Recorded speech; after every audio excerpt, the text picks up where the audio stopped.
Povadila sam beli luk, sad tu imam još malo ovaj crni.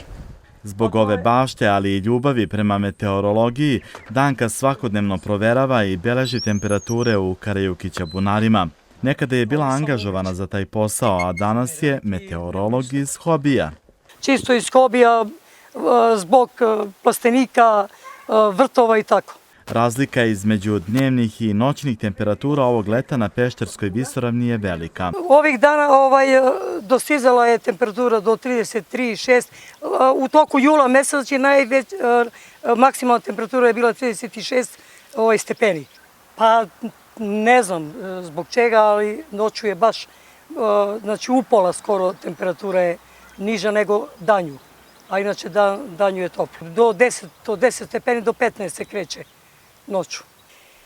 Pa bilo je ranije toplih leta, ali ne baš toliko do ovih zadnjih godina.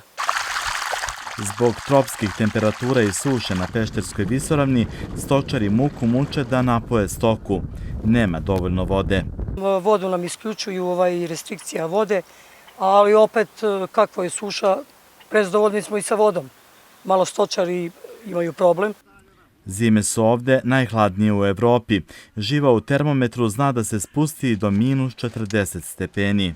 85. godine izmerena je najniža temperatura 38,5 ispod nule. I 2005. godine izmereno je 39,8 ispod nule.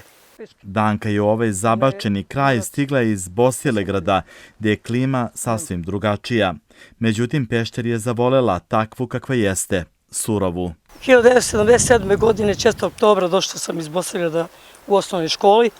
Tu sam dobila posao, tu našla supruga, udala se, dobila 2 dece i eto ostala.